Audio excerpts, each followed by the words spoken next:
Hey guys, welcome to the We Need to Calm Down podcast. I'm Devin. And I'm Joe. And this is a show where we get to talk about all things Taylor Swift. That's right. This is the show where two friends finally get to let their dedication to our Lord and Savior, Taylor Swift, fly. We'll be discussing everything from song breakdowns, Taylor news, and our insane fan theories. That is right. Devin, what's been going on with you? Well, speaking of fan theories, not really a Oh, God. theory, but fans, let's talk about Devin's latest binge show, Cobra Kai. Oh my goodness. So here's the thing. So weird. Here's the thing. I liked Karate Kid. I've only seen the first one, so I haven't even seen the second, which I've been told to watch. But something about, maybe it's the native in me, but just Karate Kid.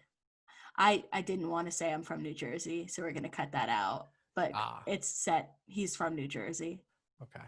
We'll just cut the part out. But anyways, it is just such a great show, and it has no business being as good as it is. It's just a great homage to Karate Kid while being a separate show and showing like this gray line of like, you know, good versus bad and the morality of people, and just it's all, if you watch the show, you need to take anything from it, it's just everything is misconstrued and everything is gray.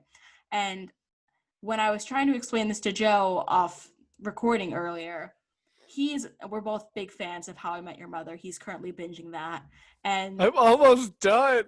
William Zabka is the guy who plays, Johnny Lawrence in the movie and the show, and Barney's reason for why he's the true hero of Karate Kid is exactly the premise of the show.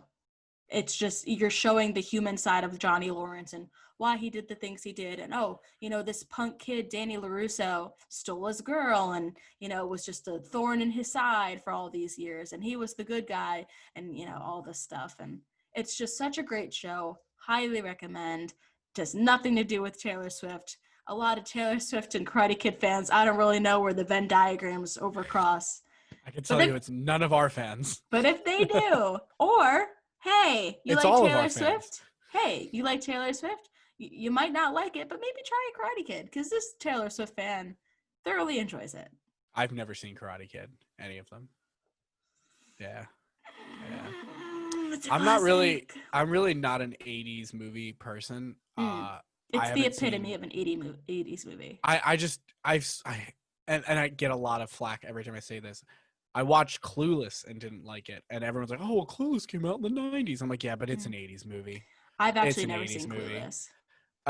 It's fine. I don't remember anything that happened in it at all. But it's very much oh my gosh, what's the guy's name that wrote every movie in the '80s? I wrote The Breakfast Club and like all of that 16 stuff. Candles. And Ferris Bueller's Day Off. Like he just wrote everything in a weekend and made every movie in the '80s. I'm not about those kind of movies. I don't know what it is. I want to say it's just how old they are, and I just generally don't appreciate older movies. Yeah. I don't know why. I'm probably gonna get lambasted in the comments about my opinions on that. John Hughes, that's right. John Hughes movie. Yeah, I'm not a big fan of that, which is crazy because I do love like generic rom-coms that are very cookie cutter and things like that. And I don't know if that's what those movies are. Like I said, I never saw any of them, but I imagine that's what they are. It's your typical 80s love kind of movies. You know that thing you don't know and have never seen? It's exactly like that. Yeah. Yes. Yeah. It's exactly like that. If you could picture that thing you can't picture, it's that. All right, moral of the story, kids, watch Cobra Kai. It's great. It's really, if you like the 80s or just want to get transported back in time with a little modern twist to it, definitely do it. Highly recommend. Sorry, just one last thing before we get to the episode. What you're saying is it's like trying to remember someone you never met, right? To tie it all back to Taylor Swift. Maybe. All right. So we are back for part 2. That's right. This is our first 2-part episode. We're doing the love triangle once again, this time delving into the theories behind the love triangle. And you know us and our conspiracy theories and all of these things. So, in untrue fashion, we're going to have Joe start off with the first theory. Okay, yeah. I didn't do a lot of research on this one, but I do think it's very interesting. Okay. I kind of just compiled a bunch of them. But there is a theory circulating around the internet that the love triangle is actually indicative of Taylor, Tom Hiddleston, and Calvin Harris. The one thing I will say that gives this a lot of credence, there's probably a lot more. I didn't delve too deep into it, which I should have. But the one thing that like was enough for me when I saw it is the fact that it is widely regarded that Getaway Car is about this whole situation between Taylor, Tom, and Calvin.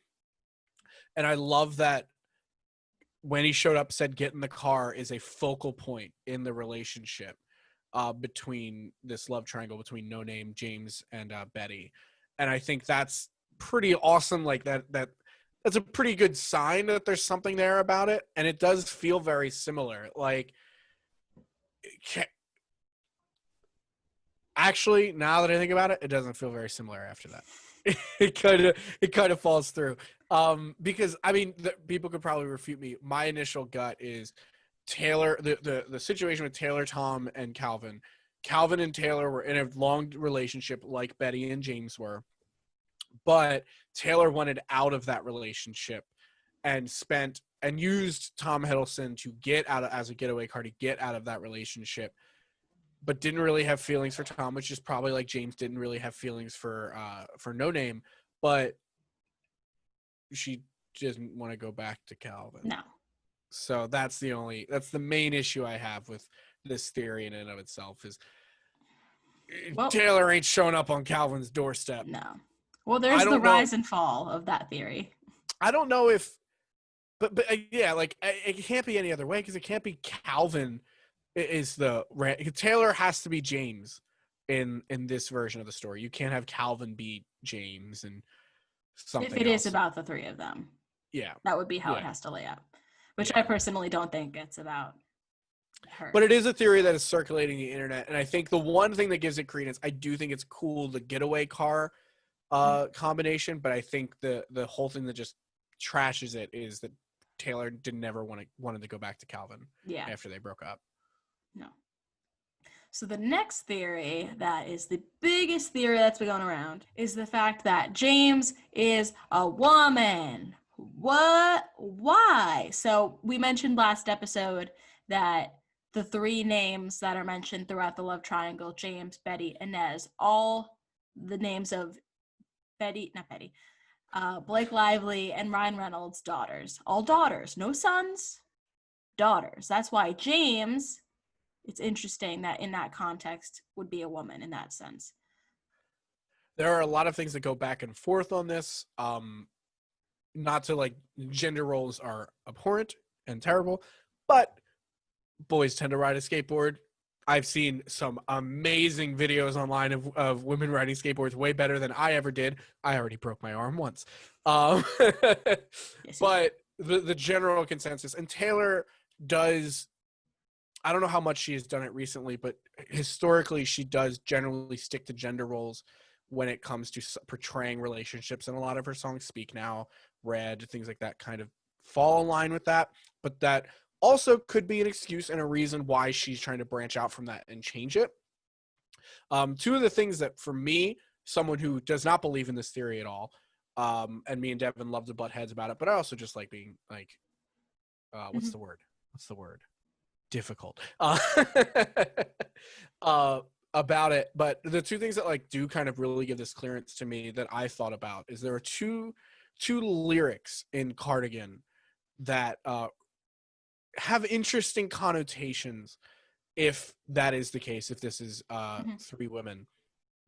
The lyric, when you are young they assume you know nothing, there is so much going on with anti-LGBTQ parents that will get up in a tizzy about same-sex couples being portrayed in commercials, in TV shows, and stuff like that, because it will mess with the minds of kids or something, completely negating the fact that, you know, they have same-sex relationships thrown down there. Anyway, that's getting off track.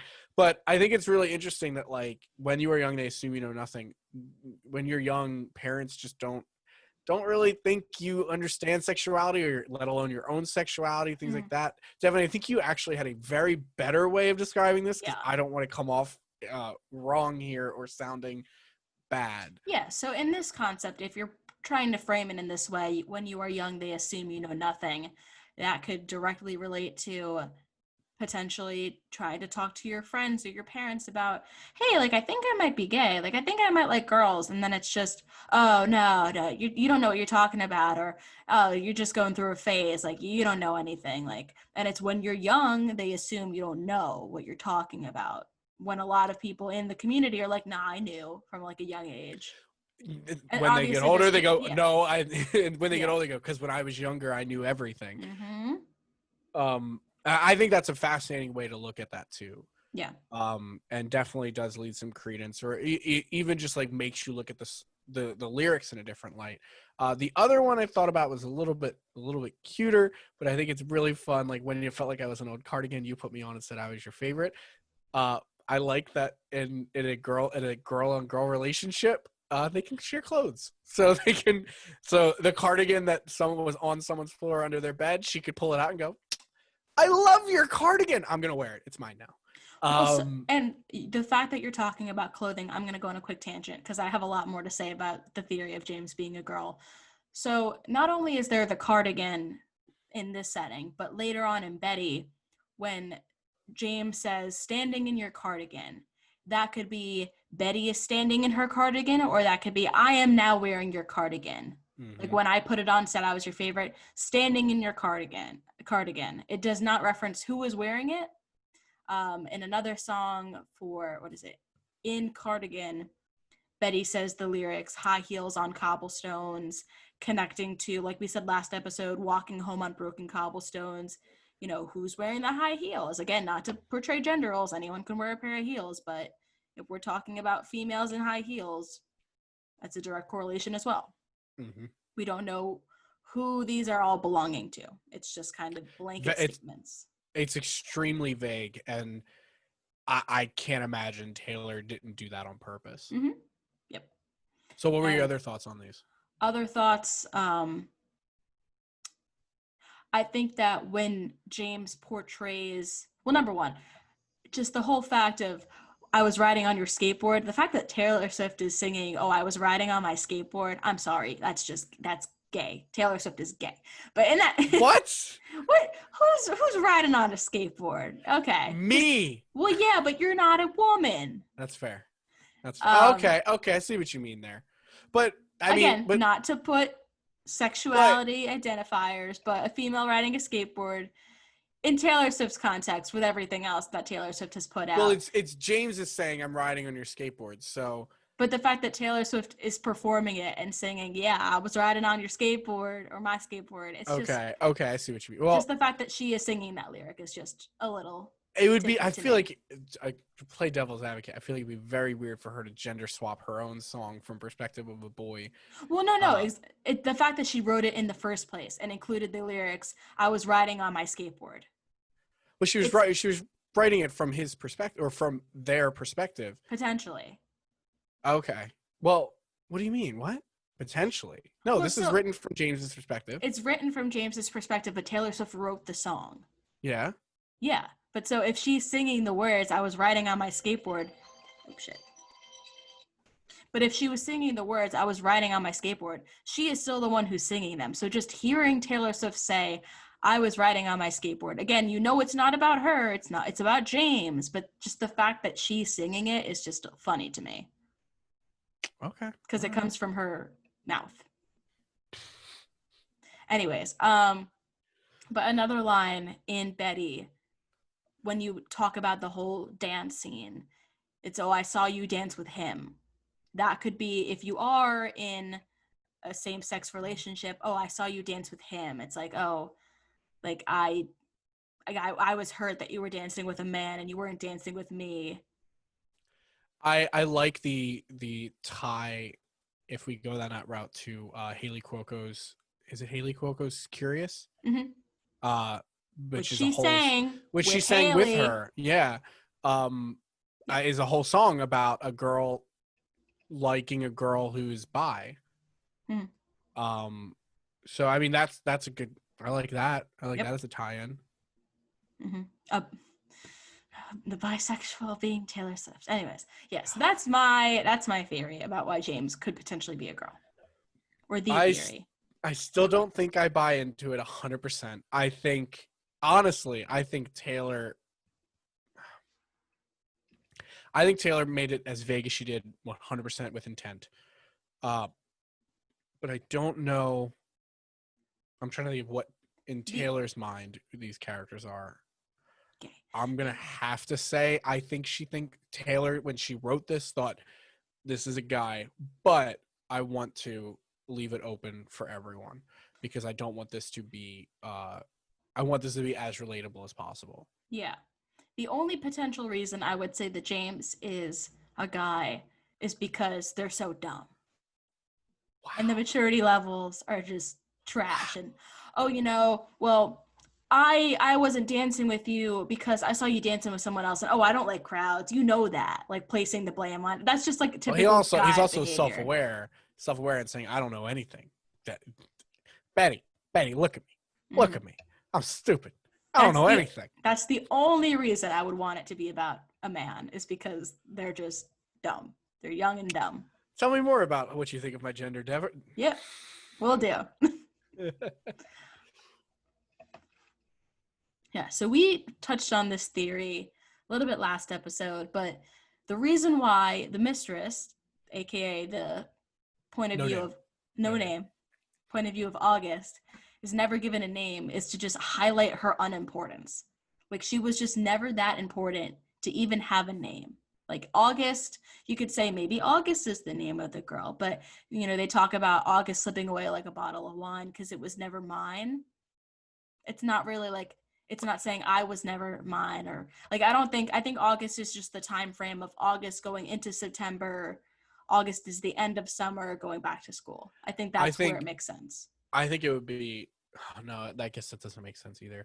I was gonna say it would be really cool if August was the name of the girl and it was the only track that was capitalized. But we do have a track called Betty, which isn't Mm-hmm. capitalized, so Yeah. that kind of negates that.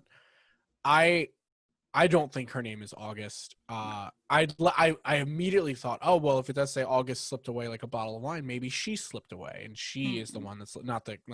But it's just I feel like it's too much of a But stretch. she I follows it think with because it was never mine. exactly. Yeah. So I think that like when you said it in that order, you said, and I was like, and then you said the Eh? next line, I was like, Oh.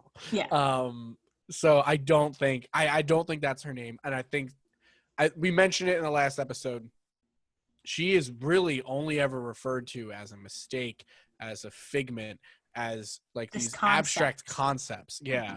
Yeah. Thrills. Uh, Never given a name, never given a body. I like the idea. I like one of the things that's really interesting is in Cardigan, we get a descriptor of either James or Betty with vintage tee, brand new phone, high heels on, cobble. Like we get this descriptor of what they look like. We don't really get any descriptors of what No Name looks like. And the closest we get, Devin's giving me the I'm looking through the lyrics in my head look. Yeah. I really could you tell that I was combing through A lyrics hundred in my percent. head? A I hundred was percent. because I was thinking when you were saying the descriptors, I was like, what if that's about the two of them? Like, what if um, vintage tea, brand new phone, high heels on cobblestone is one person, and then sequin smile, black lipstick, sensual politics is another person? And then I was like, wait, they could be the same person. It could be they could also lend credence to Yeah. the theory of it could be two people, but it could be Betty and James. James Yeah. has the high heels, or James has the black lipstick and the Mm-hmm. sequin dress. Betty has the high heels, the vintage shirt. Because that's the other thing is like vintage shirt, brand new phone, high heels, and a sequin dress. You're not going to wear that all together. Sequin Are we just smile. is it sequin smile? Sequin smile, black Black lipstick. lipstick. Yeah. Yeah. So they're Oh, all I screwed describing up. different things, so it could all be about one person. I was just trying to comb through my head if it made sense to be two different people, but it could be. But I think that's the thing is I don't think like I'm looking through the lyrics for August right now. We don't get any descriptors of what she looks like. Nope. We get some verbiage of what she did, like twisting in bed sheets. I can see us, which is interesting too. Is she's the only one that can see them together. James, again, we don't get a descriptor of her. We don't Mm-hmm. see her ever outside of her own perspective. She's the only one that can see it. Yeah, she's just a body that they slept next to. So the last theory I want to discuss before we get into the The doozy of meat a and theory, potatoes. yes, is what happens next? Did Betty take James back? And if you assume no, you can support that theory in Cardigan when Betty says try to change the ending, assuming that he didn't get the outcome that he wanted or that James wanted. The And ending then being they broke up and he's mhm, trying to change it so they didn't. yes. And then if you're assuming yes, Betty did take James back, maybe that explains that at least they continued into adulthood where they could kiss in cars and downtown bars. Because when you think about it, it's from like this high school summer love perspective. And then all of a sudden they're in bars when Betty is Yeah. reflecting 20 years later, unless that's just a little allegory about the passage of time and she's remembering it differently. But Even so, like, I mean, there are a couple of things here. One, like, my immediate, like, rebuttals that I'm going to rebut back is, oh, well, they could be in college. They can't be in college. You don't have homeroom in college. mm-hmm. You don't have gym in well, I technically had gym classes, but they weren't the same. They weren't regular gym classes. Yeah. Like, there's just certain things like that. But there are also, I'll give you this. I'll tell you this right now. I just read a book from a personality who lives and grew up in Britain, and they do have more lackadaisical liquor laws, and she is obsessed with Britain. Mm. Um, the only problem is Skyline, so definitely takes place in New York, Yeah. where they don't. So yeah, it all like there you could pull from a lot of different things, but at the end of the day, I don't think there are many bars in New York that let high schoolers in. Could have a fake ID, but still, there's a lot of jumping through hoops to get to where you want to go. Yeah. So I do like the idea of downtown bars explaining they did get back together, but they ultimately Mm-hmm. ended up breaking up in adulthood. Yeah. I like that though. I like the assuming no, which one do you fall on? I think that they definitely broke up at some point. Permanently no back together. Well, I don't, obviously they broke up. yeah. They broke up down the line. Yeah. Well, I like to believe a little theory later on, which we'll talk about. All right. So you want to get into the feast? Yes. Can you explain it? Of course. So this was a theory that was put out on Reddit relatively quickly from when the album came out. Yeah. It is put together by aptly named T Swift Conspiracist 13 on Reddit. Thank you so much for this amazing theory. Where the user says, basically, I interpreted this album as a folk story about the history behind the last owner of her house in Rhode Island, as told in 3 parts. So he or she or they puts together this long write-up detailing a 3-part story and how all of these songs are connected in one. This is not like a lyric thing, but it basically gives you, like, if this story was like a book.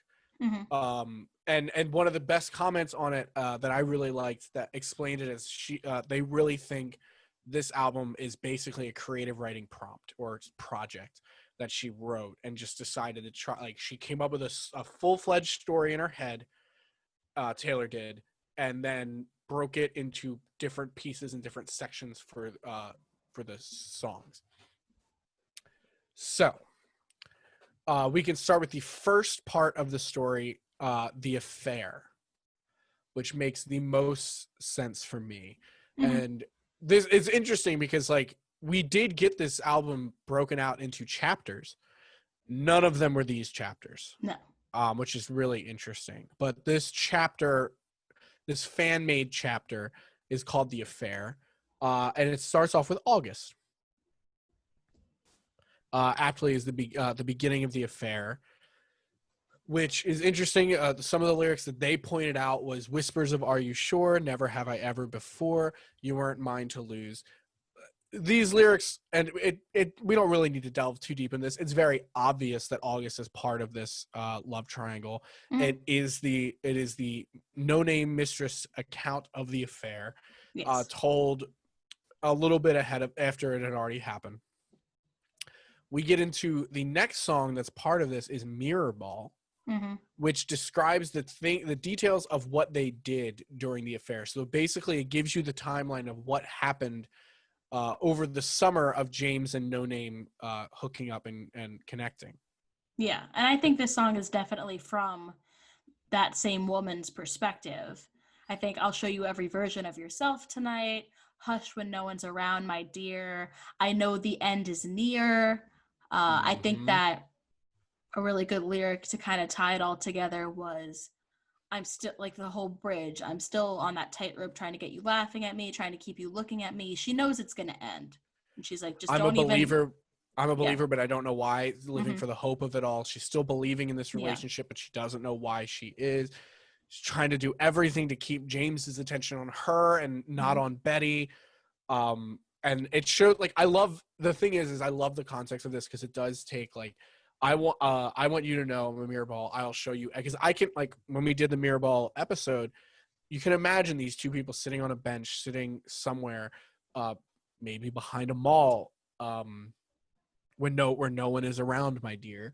Mm-hmm. Uh, like all of this stuff, like you just see a lot of summertime activities in Mirrorball. Masquerade revelers, drunk as they watch my shattered edges glisten. Um, Definitely feels like this is from that same perspective and can be attached to this affair. We get like the actual view of what's Mm-hmm. going on during the affair. And even like they called off the circus. It's like, the circus is over, summertime is over. It's Which the interesting. circus blows through in the summertime, Mm-hmm. as I've read in a couple of books. Uh, then we get to the next song in the affair is Betty, which is the return to the school year. This Reddit user believes that it's senior year for them, which makes a lot of sense. They're old enough, maybe at this point, they're old enough to sneak into bars for drinking. They're definitely like mature than they would be. I guess like you start high school at 14. So I'm assuming none of these people are 14. Senior Mm-hmm. year, you'd be 17, going on 18. Yeah. Uh, so, and then James finds out that Betty knows about the affair and tries to apologize. So I do like that Betty does not know until school starts. Mm-hmm. And like you said in the last episode, talking about how uh, Betty hears in the classrooms the whispers from Inez, and that's why she ends up switching her homeroom. Mm-hmm. And James is like, why would she switch her homeroom? We're Yeah. dating. She's my girlfriend. She's got to have done it because of me. Mm-hmm. And it also lets us know that Betty did not tell James. Betty just silently, peace, Mm-hmm. done. Um, which I think is interesting. But Yeah. obviously, Betty is a part of the love triangle. There's no need to argue that. The No, whole, that what were Go you gonna ahead. say? No, go ahead. No, you're good. I had nothing. I was gonna say, well, in this theory from the Reddit user, they say that Cardigan comes next, which I would argue that it doesn't. I think that Cardigan comes a lot later because in this theory, it's framed as, oh, this is Betty's reaction to the affair. She doesn't take it well. Um, but I think that it's more of a reflective period later on. I think if anything, uh, it would come in the third chapter or at least the very end of this chapter, not fourth. Yeah. But again, Cardigan, we don't need to fight for that being included here. We know it's a part of the Mm-hmm. triple.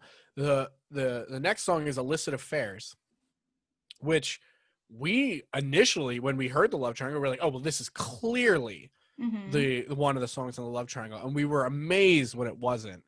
But I mean, it's so obvious. Like Yeah. this is the mistress again recounting the affair from her point of view. This is more of so in August we do get the point of like she knows something's up, She knows there might be another girl. She Mhm. knows he wasn't 100% in it with her, but this is her acknowledging, all right, I was complicit in an affair. Like, this is Yeah. her acknowledging that. And I think there's a difference in where you stand reflecting. I think that in August, it's still it's the end of August, maybe early September, maybe they're not back at school, they're just on the cusp of going back to school. And Maybe she's this girl like, doesn't even, I don't think the no-name girl even goes to the same school as them. probably not. I'd And be she shocked because she says, "Will you call when you go back to school?" This exactly. this girl could be in college, which would be weird. Mhm. Uh, this girl could just be like a neighborhood girl or someone Or who some just moved camp or in. some, yeah. Something, yeah, exactly. I think that with August, it's more of a desperation. Like, you weren't mine to lose, but I had hope that potentially maybe it could be. And then later Hmm. on, after you kind of sit in your own thoughts, you're like, wait, no, I was the victim here. Hmm. Don't call me kid. Like, you made me this mess, like, and Hmm. this idiotic fool. It's just, and that's when she really starts to think, no, no, you know what you did to me. Yep. And it's less desperation and more anger and just kind of acceptance at that point. The one thing that also I think is interesting is the line, "What started in beautiful rooms ends in meetings and parking lots." I really like meet me behind the mall. You're meeting Hmm. behind the mall in a parking lot. Yeah. Which like it does have a little bit of like credence to like add to it. Hmm. Um, the rest is just obviously it's just generic affair stuff, written very well because Taylor doesn't do generic writing. Hmm. Uh, but it is very similar in that way. Like there's nothing like groundbreaking or anything like that. There is an affair that happened. This song is about affairs. Yep. Boom. Obviously they should be together. But there is like some things like the parking lots and stuff like that that can really pinpoint it together. Hmm. Um, the next part is exile. Still in this part, still in the affairs section, uh, where Betty and James are singing to one another as Betty officially puts an end to the relationship. Yeah. I would think either officially ends it or this is like they have ended it and this is the first time they're kind of acknowledging and they're saying, no, we're done. Because it's the first time they're seeing each other after a breakup. And it's even worse because I think this is to me it's Betty meeting him when she's already trying to move on. She might be on Hmm. a first date with someone new, but Yeah. James is just not over it yet. Hmm. Um, This is the finality of mhm. them breaking up. Yep, 100. This is James. This is James is finally like there's nothing else I can do because she's already with someone else. Yeah. And then the last song in this chapter, whether it's right or not to be last, is the one, which is like we said is arguably could be another Betty point of view song. But Betty has told herself she is over James and is trying to move on. Hmm. So I mean, pretty simple. Like we did talk about this one a lot, where it feels like it could be a part of the love triangle, no doubt.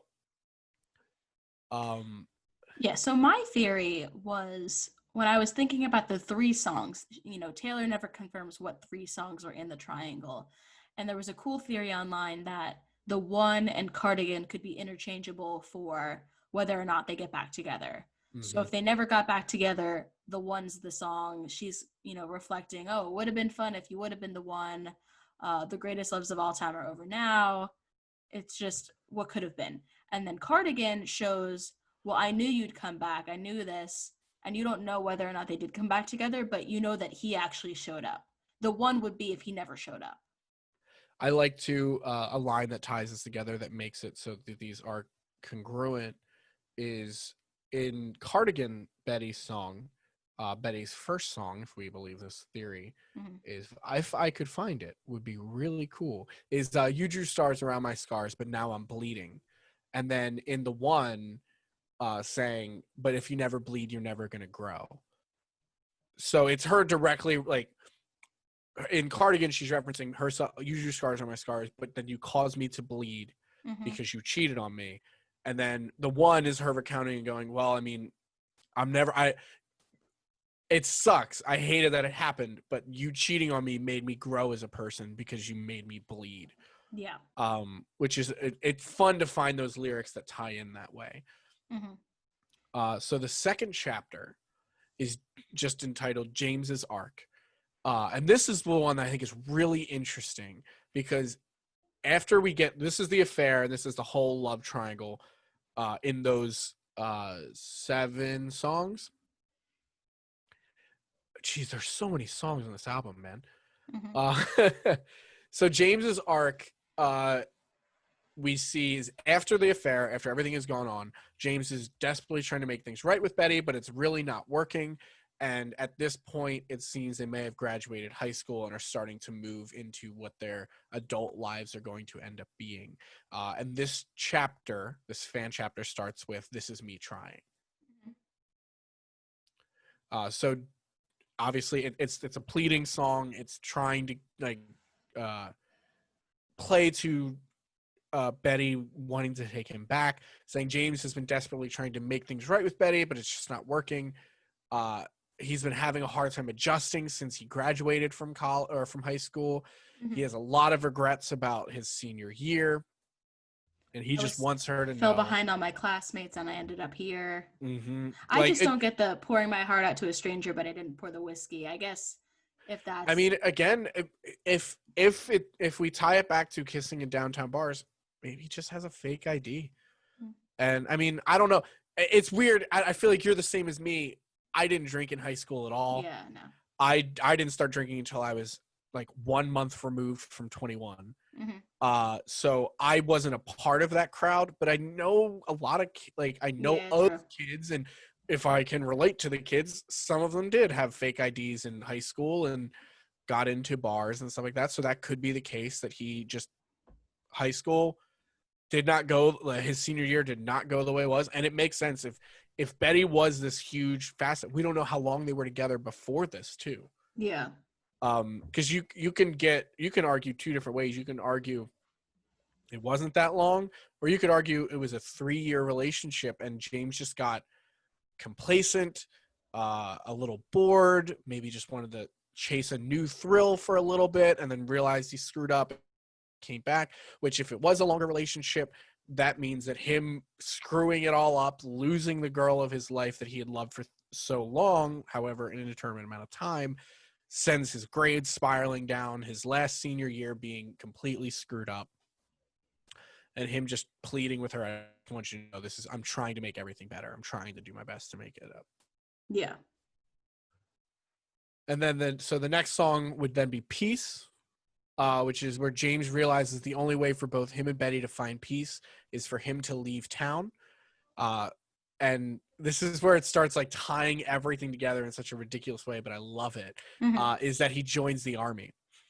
One thing that's also interesting, and I think this actually does clear up the drinking thing too, is if this story aligns with Taylor's life, which is what this theory coincides with, we can assume that the story of Betty and James takes place in the early mid 1900s, which again, drinking laws might have been a little bit more relaxed back then. I don't know. I'm not a historian, but I imagine they were a little bit, as was most laws, I think, back then regarding certain things. Yeah, whether or not Prohibition was around.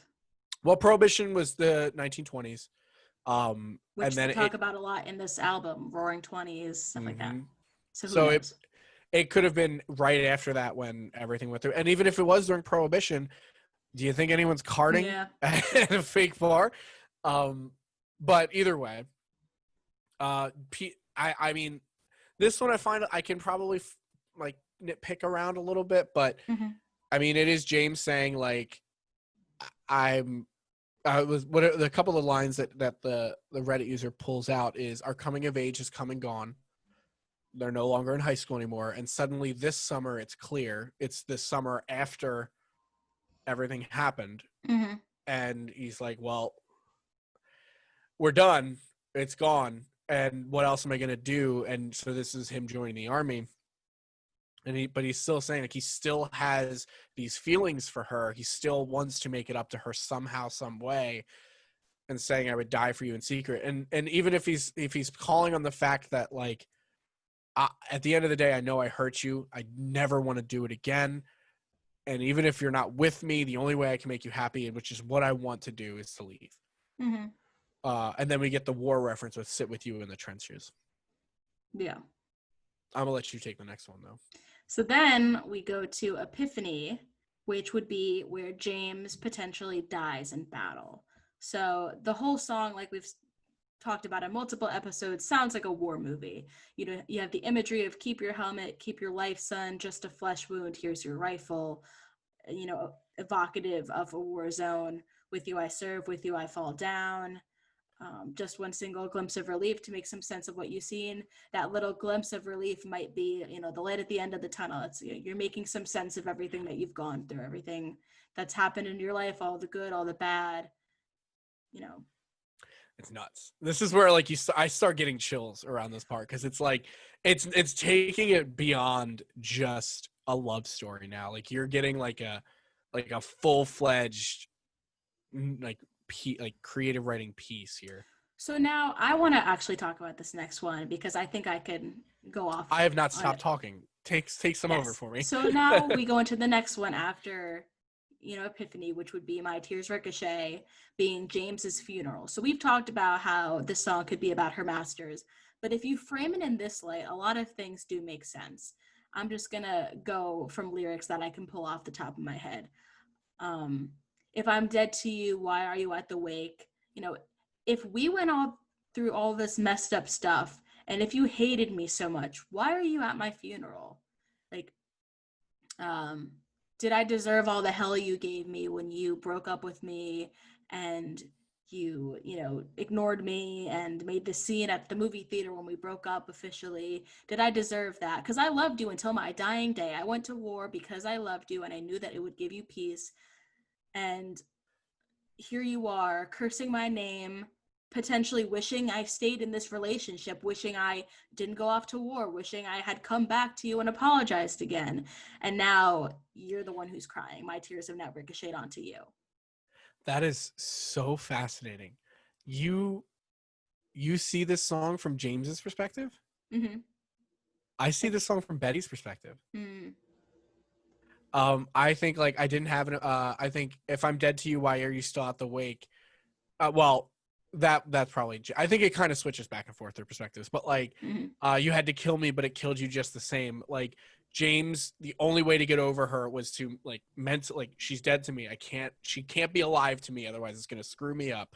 Mm-hmm. And because she did that, because he moved away to kill her, it killed him just the same. Um, and a lot of the lyrics that you brought up didn't have it like I'm gonna have to look these up real fast. Sorry. We gather stones, never knowing what they mean. Those could be medals of honor. Those could be stones that you're throwing in a war zone, you know, cannonballs, stuff like that. Some to make a diamond ring, something that you could potentially propose with. So the battleships will sink beneath the waves. That's another Mm-hmm. war reference.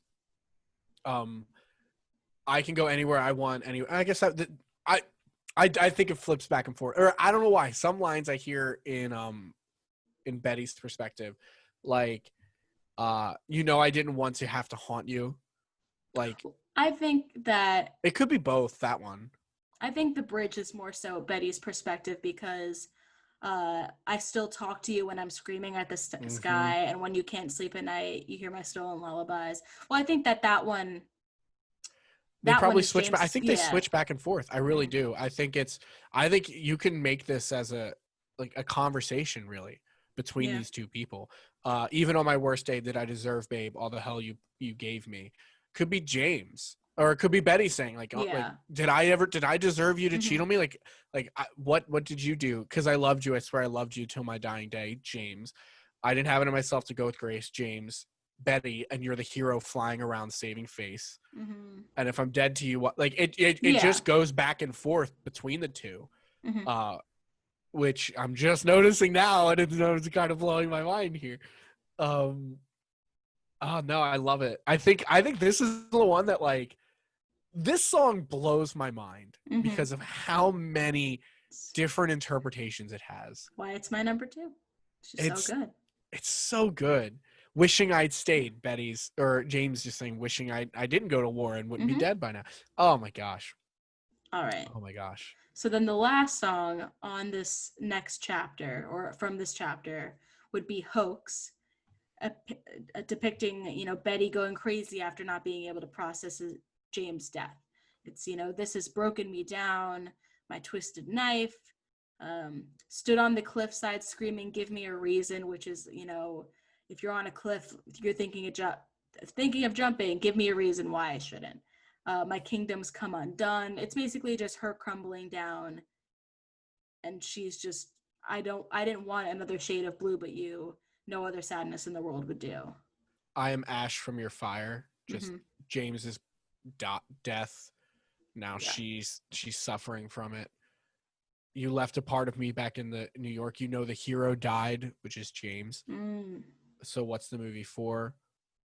You you won. So what's the point? Like Yeah. he got the last laugh in a way. Now she's never gonna forget him. Mm-hmm. And it still hurts underneath my scars. Her scars being the scars that James himself made. You drew stars around my scars. Yeah. It, darling, this was just as hard as when they pulled me apart. It just gets so good at how well this ties together and how it just works. And then we get to the third part entitled The Aftermath. So if we want to go into that one, Aftermath part 3, it starts with Mad Woman, which is where Betty leaves town, moves to Rhode Island. What? Oh, I'm starting to see some connections here. Yeah. But you see, like after Hoax happened, she really went crazy after this whole thing happened. And then Mad Woman is her. Every time you call me crazy, you get more crazy. What a shame she went mad. No one likes a mad woman. Yeah. Mad Woman works in the context of Last Great American Dynasty, potentially later, but in this Mm-hmm. case, that's where we're thinking she moves to Rhode Island in that moment, or she's, picking up to go. Like I'm taking my time because you took everything from me. That's, her sanity. it, yeah. She's watching you climb over people like me. Master of Sin has a couple side Side flings. flangs, yeah. The, affair. Like she just it goes off the deep end from everything that happened. Mm-hmm. And then we take a quick break from this whole story and we move to 7, which is where Taylor Swift is born in Pennsylvania and then experiences her childhood, Mm-hmm. which is really interesting to think. It gives this long story, this crazy tie-in to real life at this point, because up until now it could be very fictitious, but like, wait, now Taylor Swift is a real person being Mm-hmm. born in Pennsylvania, and I was high in the sky with Pennsylvania under me.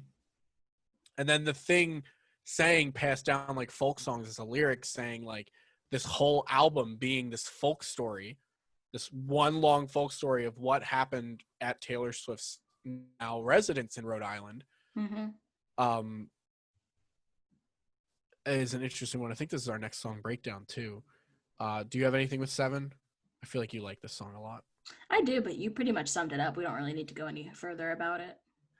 Then we have Invisible String is the next part, which is Taylor Swift talking about her adult life, her relationship with Joe, and as a reference to how she and Betty and James are unknowingly connected, which I think is Mm-hmm. very interesting, that she takes the invisible string not just to two people being connected, like in a romantic way, but just like, who would have thought these two lovers from, if we're counting the war story being like around 1940s Mm-hmm. when World War II was happening. Actually, no, I guess it would be the 80s with the either Vietnam or stuff like that, and then Taylor Mm-hmm. Swift born in '89. How they're connected in that way. Yeah. I used to think I made some all along. There was some invisible string tying you to me. And then we close out with The Last Great American Dynasty, which I think is the perfect bow on the top of this present that is a beautiful story, Yes. which is Betty passing away and Taylor Swift buying the Rhode Island house that Betty once lived in. even more damning is the fact that Rebecca Harkness was the owner of the house, and Betty is a nickname for Rebecca. That And apparently she went by. that apparently she went by, which is oof, oof. Mm-hmm. But like, we don't really need to go into any lyrics into this one, I don't think, unless you really want to pull some out. But it kind of speaks for itself It's the in one this song, sense. yeah, it's the one song that ties the past and the present now together. Which I really love, because like I feel like, and we've said this time and time again, Last Great American Dynasty just stands out as so odd on this record. Mm-hmm. Like, the only thing we can do is, like, it is a folk song. All right, cool. It's a folk story, but Yeah. it's a very self-contained. And why tell, aside from her obviously wanting to write about her house, being inspired by her house, but like, why Mm-hmm. randomly put this in? The fact that like it ties so well to this whole giant story just gives it so much more impact and more reason to be on this record. Yeah. Um, that I it makes me love it and makes me want to like it more, even though it's my least favorite song on the album. Mm-hmm. Yeah, I agree. But that would be all three different chapters. That would be how they're all connected, all 17th songs besides the lakes, I guess. I want to give all of the credit for that theory to, like I said, to T Swift Conspiracy 13 on Reddit. Uh, it was the most mind blowing thing I've ever read, and it was really fun to go through and expand on it and add more things that we found as we went through.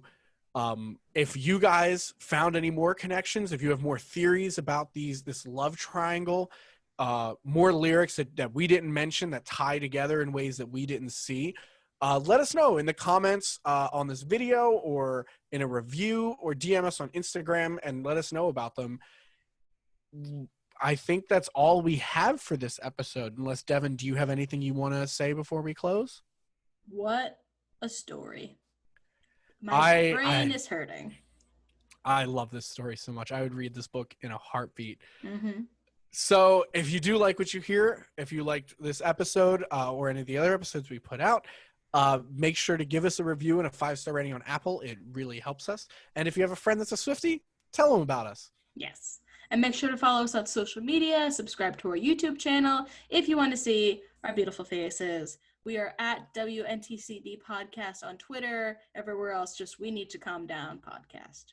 If you guys have a suggestion for an episode, drop us a comment or a DM on Instagram, which is where we're primarily located. We love hearing from you guys, and we love hearing your feedback. Yes. Aside from that, thank you so much for listening to the We Need to Calm Down podcast. We will see you next typical Tuesday. Come back. We'll be here.